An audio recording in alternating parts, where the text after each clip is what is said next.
Proyectos de Geografía e Historia.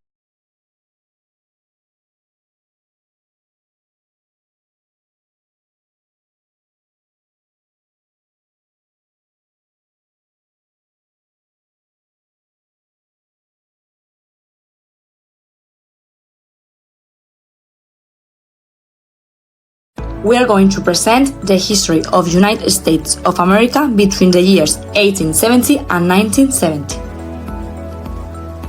I'm going to start with the year 1870, with the Franco-Prussian War that was between France and Prussia. France has a Napoleon III and Prussia a Leopoldo Hohenzollern. The two of them want the throne, but Leopoldo Hohenzollern won it in 1871.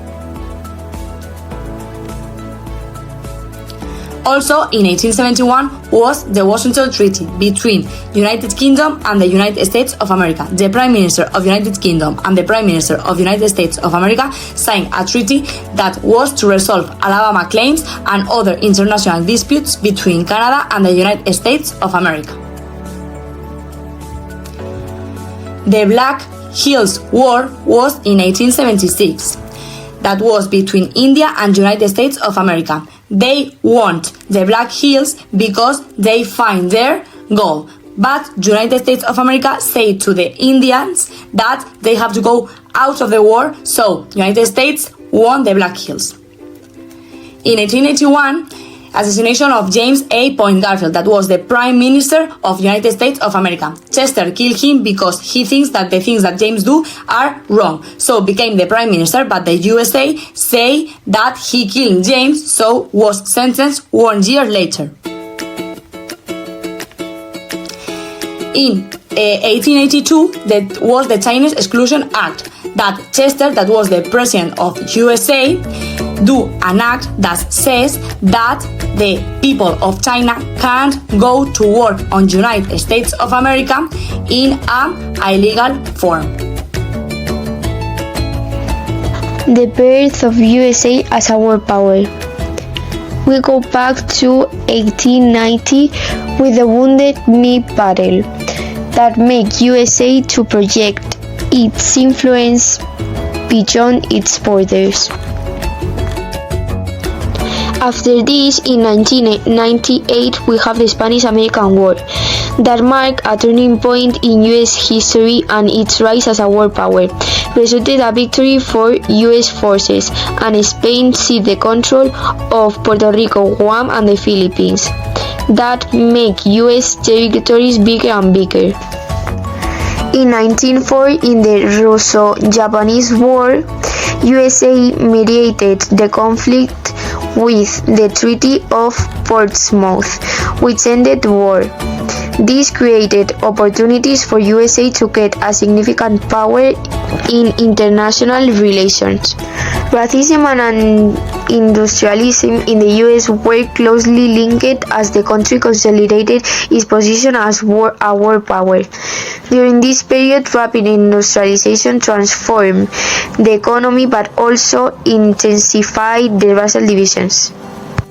We entered the year 1914, when the World War I began, but the USA didn't join until 1917, when Germany attacked UK by an unrestricted submarine warfare, and that affected the trade with USA, so we entered the war winning in 1918.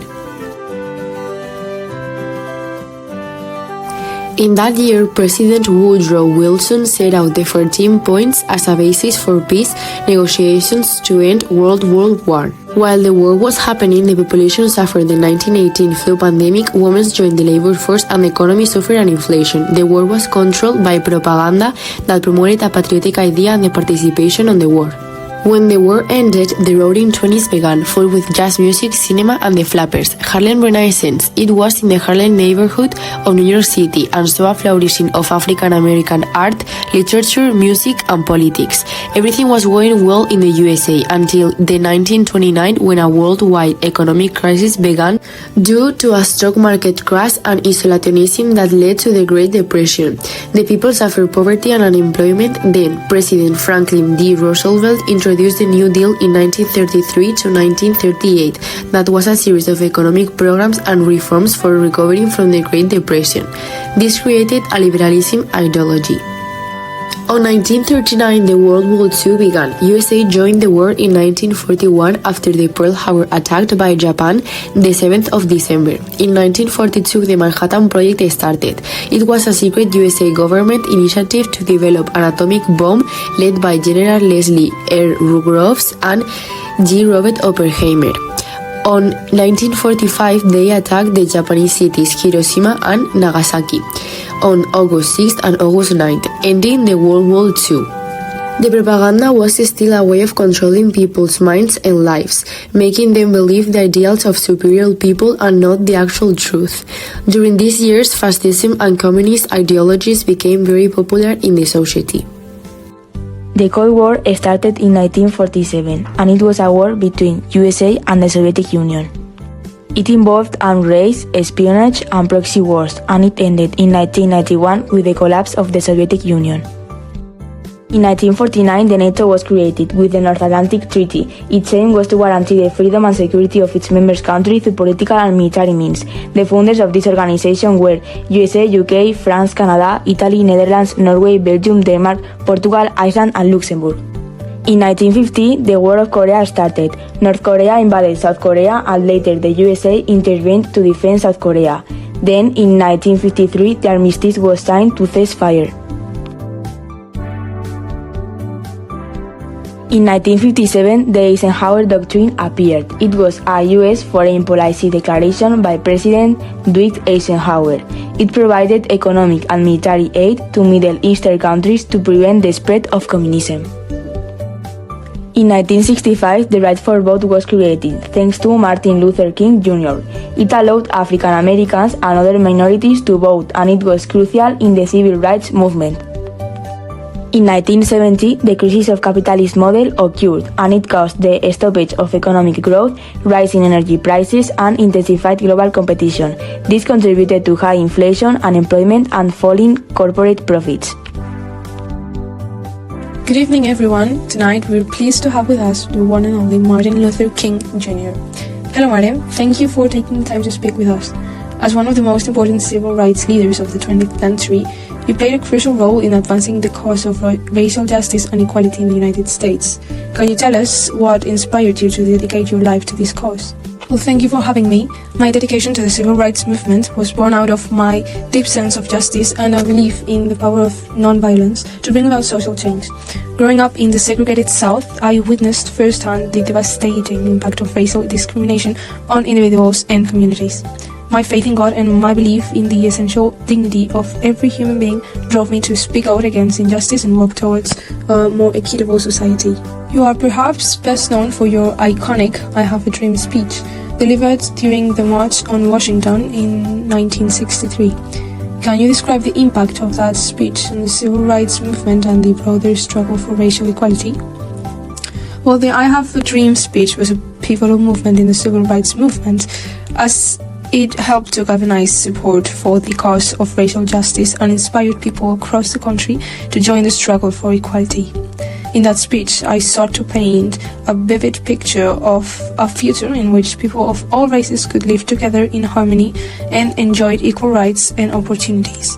The speech resonated with people of all backgrounds and helped to create a sense of urgency around the need for change. Throughout your career, you faced significant opposition and even violence from those who opposed the civil rights movement. How did you maintain your commitment to non-violence in the face of such adversity? Well, my commitment to non-violence was rooted in my deep faith in God and my belief that love and compassion are more powerful than hatred and violence. I recognize that meeting violence with violence only perpetuates a cycle of suffering and does not lead to lasting change.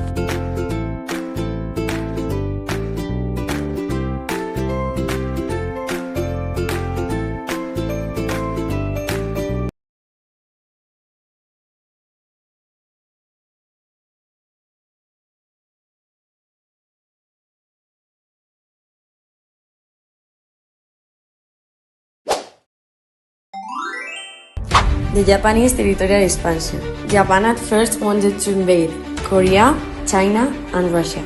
So, Japan and China had their first Sino-Japanese War that lasted 1 year and it started in 1894. Japan won this war. Years later, in 1904, the Russo-Japanese War took place and Japan obtained another victory. Japan was on top and started invading other territories with treaties, wars. But Japan lost again territories like Manchuria or Taiwan after the Second World War in 1945. Now, the Chinese decline. This started with the decline of the Qing dynasty from 1870 to 1912. This phenomenon was followed by political instabilities, internal conflicts, failures of democratic reforms, and the Civil War of China that lasted 4 years. The Boxer Rebellion between 1899 and 1901 was a major uprising in China against foreign influence, leading to the end of the Qing Empire. The Boxer, a secret society, blaming foreign missionaries and Chinese Christians for economic problems. An international organization of 18 nations, including Britain, Japan, Russia, and the USA. In 1999, Japan made Korea a protectorate via the ESO Treaty, removing its diplomatic sovereignty. By 1910, Korea was fully annexed through the Japan-Korea Annexation Treaty, ending its independence and placing it under strict Japanese colony rule. This period of resistance continued until Korea was liberated in 1845 following Japan's defeat in World War II. After Japan entered in the First World War in 1914, after the Chinese Civil War in 1927 until 1950, caused an inflation in the agricultural production of China. Afterwards, India went through a period of poverty and Japan expanded his armament and his textile industry governed Korea, but their economy descended. Japan's imperial expansion led to the Second Sino-Japanese War in 1937 to 1945. In 1945 occurred the Indonesian War of Independence because Indonesia became an independent republic thanks to the occupied by Japan and their economy being mostly agricultural. The middle class grew and women participated in movement of independence. Also in the Second World War and the Japanese expansion because lost its predominance. Later in 1947, Cold War began. In this period, Asia, supported by US and USSR, became an indirect battleground for superpowers. Korea was divided into two states, South Korea and North Korea, who invaded South Korea that led to the Korean War in 1950 to 1953. All these events composed the Korean decolonization. And in Japan, the social inequality grew up and have an economic growth. The cinema and literature have a nationalist culture. After years of conflict, the Chinese Revolution came to an end in 1949. The Communist Party, led by Mao Zedong, achieved a decisive victory against the Kuomintang, marking the beginning of a new era in the country's history. His leadership culminated in the creation of the People's Republic of China, officially established on October 1, 1949. The new government gained popular support through clear promises such as land distribution and social reform. And the new regime established a dictatorship with a strictly controlled society. State atheism was promoted and propaganda and censorship became key tools to consolidate their power. 1 year later, in 1950, the Korean War started until 1953. This conflict devastated the Korean economy and society, and it had a different restoration depending on the Korea. South Korea began to industrialize with help of the USA and passed from an economy to an industrial, while North Korea was under Kim Il-sung's communist dictatorship. While Japan was recovering from World War I, it experienced the economic miracle with a huge economic growth, which focused on exporting manufactured products, especially automobiles, electronics, and machinery. Later, in 1955, the Vietnam War started.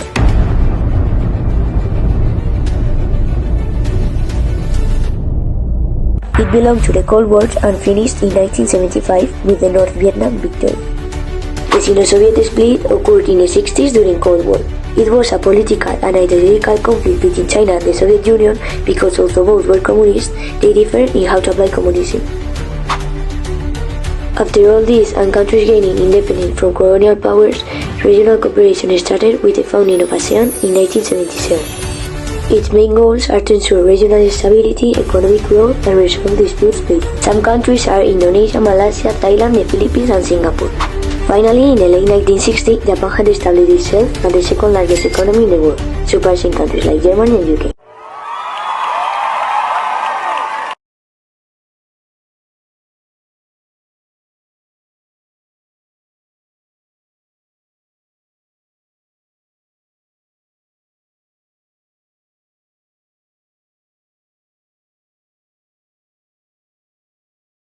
Welcome to Europe, more specifically to Eastern Europe. You are now in the year 1875, so let's see what is happening. Eastern Europe is very, very, very poor. So let's talk about specific countries and what are their problems. In Russia, the distance between the richest citizens and the poorest ones was huge. Economic development was unbalanced and with a lot of social contradictions. The situation of the Austro-Hungarian Empire was more complex because it was a mix of many different ethnic groups inside of one territory that would cause different nationalist movements. And finally, the Ottoman Empire was totally worse. The power of the central government was weakened and the economy was dependent on foreign countries.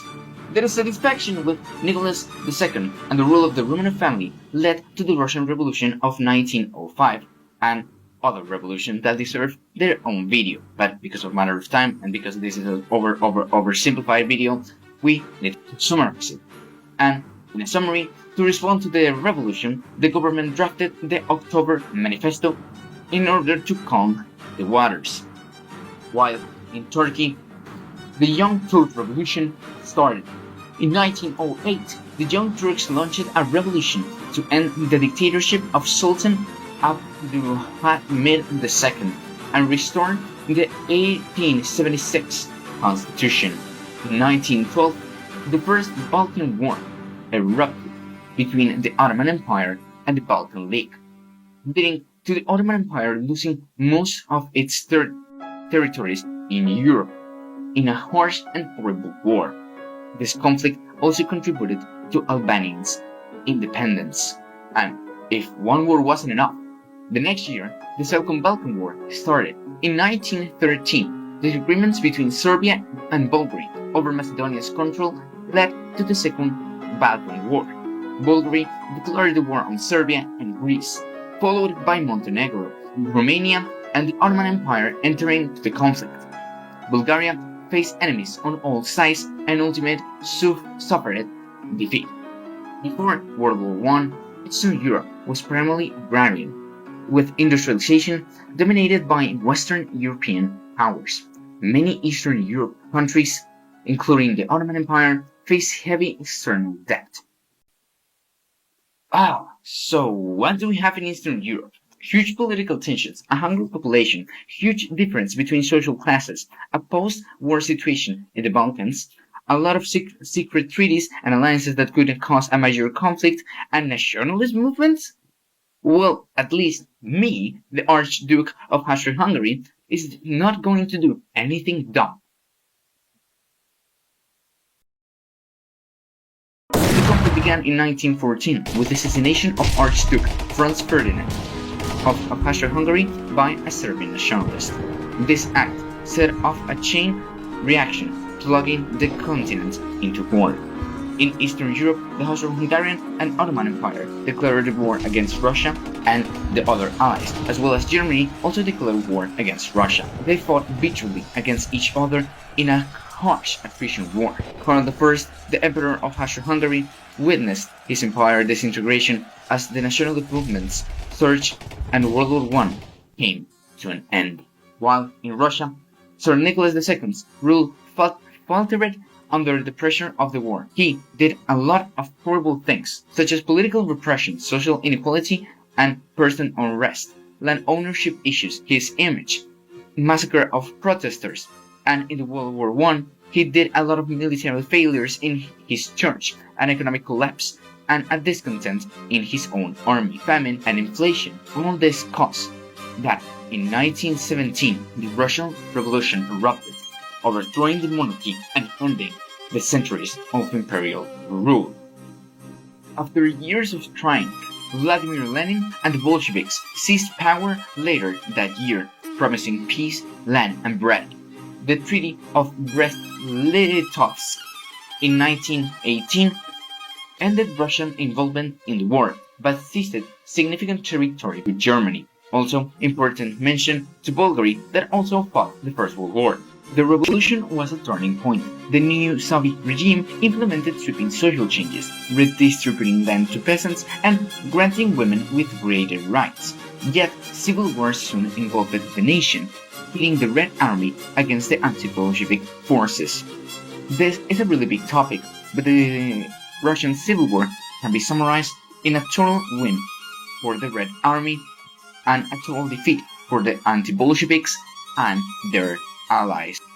To stabilize the economy, Lenin introduced the new economic policy, or NEP, in 1941 during the Russian Civil War. This temporary retreat from full socialism allowed small businesses and private farming to flourish, reviving Russia's shattered economy. After Lenin's death in 1914, Joseph Stalin consolidated power. The NEP was abandoned in favor of rapid industrialization and collectivization, leading to massive social upheaval and a famine. Meanwhile, the Ottoman Empire, led by Sultan Mehmed VI, crumbled under the strain of war. In 1922, the Sultanate was abolished. Across Eastern Europe, new nations emerged after this horrible war, and from the ruins, Czechoslovakia, Poland, and Yugoslavia born again, as well as Finland. These borders often mirrored ethnic divisions, but tensions persisted. World War I and its aftermath reshaped societies, monarchies, ignited revolutions, and transformed economies. World War II was an important period for all the world, including Eastern Europe. Minor countries such as Czechoslovakia, Austria were conquered by Hitler. This event meant huge tensions across Europe. When Germany wanted to conquer Poland, France and England declared war on Germany. Hitler aligned with Stalin to conquer and split all Eastern Europe. From the start of the war, Russia only went upwards until 1941, when Germany felt ready to conquer Russia. This felt as a stab on the back for the Soviets, which tried to fight back to the Germans, but failed on the try. The Germans got into Russia, nearly conquering all of it, but losing on the most important battle on Stalingrad, by freezing to death. By this loss of the Germans, Russia recomposed, allied with the English and French, and they reconquered all the territories, defeating Germany and ending World War II. Economy became affected all over Eastern Europe due to the high expenses of the war itself. This led to an economic crisis in most of the countries of Eastern Europe. As most of the people in Eastern Europe were Jews, the population percentage decreased considerably because of the Holocaust. Joseph Stalin, the president of the Soviet Union, was an important person for this war, leading one of the most powerful countries at the moment to the glory. Joseph Broz Tito was an important person on Yugoslavia, leading the partisan resistance against the Axis occupation. In 1952, he became the president of Yugoslavia. Atanas Smetona was a big figure on Lithuania's history. He served as a president for Lithuania twice, while helping them to gain independence from the Soviet Union. The Cold War was a period of tension between the United States and the Soviet Union. It started after World War II in 1947 and it lasted until 1991. The leaders of both countries played key roles in shaping the conflicts, and their decisions also affected their economies. At the start of the Cold War, Joseph Stalin led the Soviet Union. He controlled much of Eastern Europe and wanted to spread communism. Stalin's economy was planet economy, meaning the government controlled everything from factories to farms. This system caused shortages and limited portion of freedoms. After Stalin's death in 1953, Nikita Khrushchev became the leader. He continued the planet economy but tried to improve agriculture.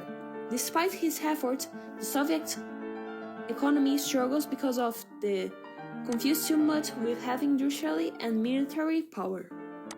In East Germany, Heinrich Honecker ruled for many years. He built the Berlin Wall in 1961 to stop people from escaping to the west. The West German economy was also controlled by government and focused on industry, but people had fewer choices and low living standards than the West.